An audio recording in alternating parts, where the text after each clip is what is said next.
ceritanya ngangkat budaya Jawa, tapi kenapa busananya Bali? Di manakah Jawamu? Tadi itu saya sampaikan apa? Ya. Di saat Bali dikunjungi seluruh orang dari luar negeri, seperti yang katakan tadi, menjadi pusat peradaban budaya dunia loh. Kiblatnya ke Bali, ya kan? Kita sebagai bangsa Indonesia, khususnya orang Jawa, sama nang Bali ngenteni siji SMA. Sekarang mungkin orang Mbak bis nambah. Iya. Kedua ironi. Kamu jadi kuli bisa jadi kembali. Ya kan? Berarti kamu menjadi tamu di rumah sini. Kok tak buang. Jadi Candi Julu ini banyak mengangkat budaya yang hilang. Salah satunya adalah rumah adat Jawa. Ya kan? Orang Jawa, Nusantara, bahkan UNESCO mengakui rumah adat Joglo adalah dari Jawa Tengah. Pertanyaannya mendasar, Jawa Tengahnya mana? Apa generasi tahu dari mana berasal rumah adat itu? Cilacap kah? Wonogiri kah? Surakarta, Yogyakarta, ya kan?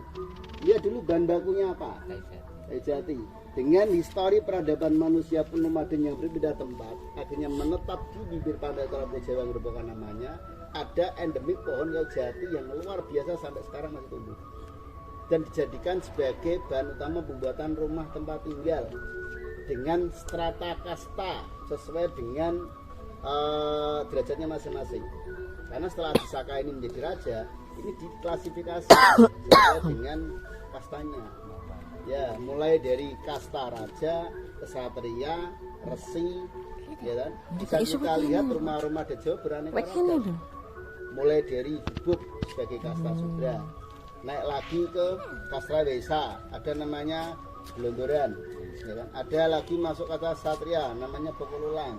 Ada lagi kasta Resi, namanya Limas, ya kan? Limasan.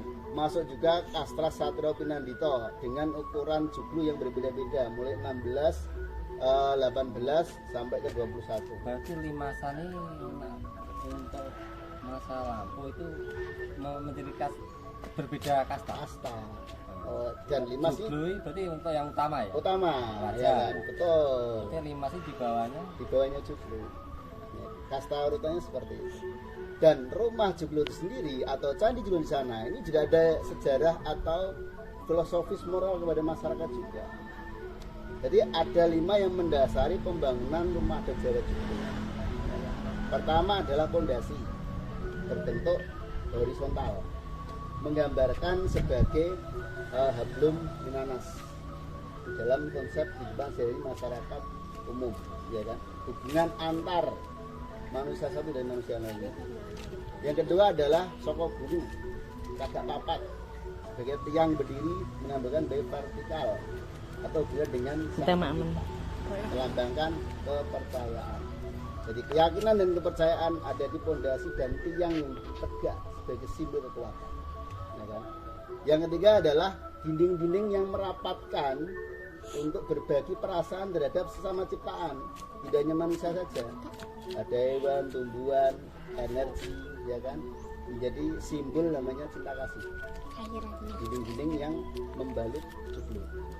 Yang keempat ada daun pintu dan jendela sebagai simbol golongan songo di dalam tubuh manusia, ya kan? Melambangkan kebijaksanaan. Kapan saatnya membuka pintu, kapan saatnya menutup. Gak iso. Ya bisa menempatkan itu. Burung ya.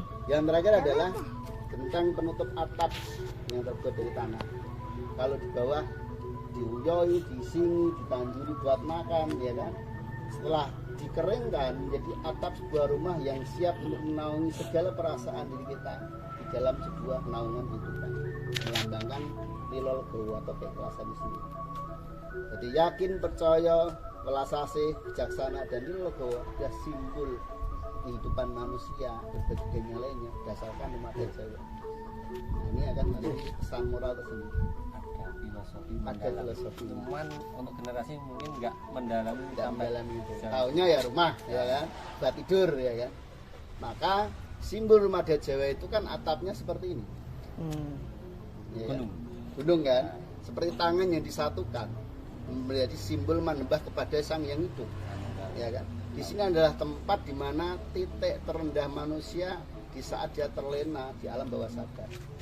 maka juga menjadi perlindungan bagi para raja saat dia terlelap di malam hari agar terhindar dari malapetaka, tenun sampai dan sebagainya. Karena rumahnya sudah bersimbol menembak terhadap sang dewa. Seperti gamelan tadi, itu kan tangan yang disatukan, ya kan. Jadi pintu hati kita terbuka dan tertutup sesuai dengan rasa masing-masing. Ini kalau di baju itu soal beberapa segmen. Nanti boleh dipotong-potong, enggak apa-apa. Misalkan Karena dia ceritanya ngangkat budaya Jawa, tapi kenapa busananya Bali? Di manakah Jawamu? Tadi itu saya sampaikan apa? Ya.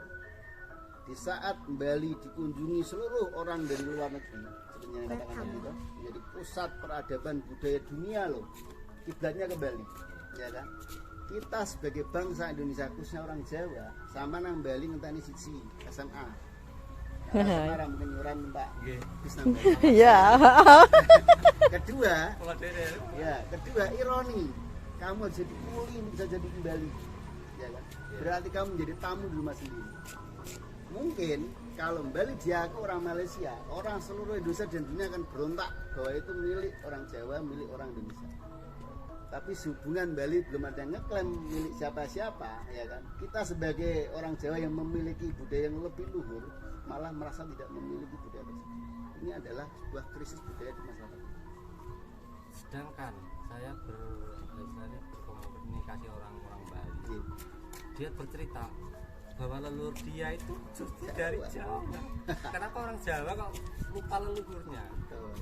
Kan pergeseran peradaban masa penjajahan hilang.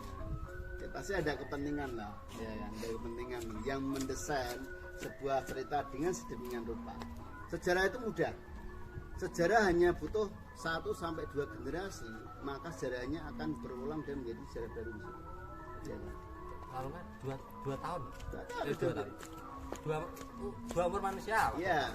Dua dekade aja contohnya ya. Reformasi itu baru kemarin sore Mas, 20 tahun yang lalu. Itu aja udah bias sampai sekarang. Sejarah sebenarnya sih reformasi. Ono sing A, ono sing B, ono sing C, ya kan. Sampai rungut gawe buku loh sampai sekarang karena saking biasnya. Ode lama ode baru, ada sing ngonangi ya kan. Itu aja juga bias ya. Pelan-pelan loh. Siapa yang menang dalam peperangan dia berhak membuat sejarah peradaban.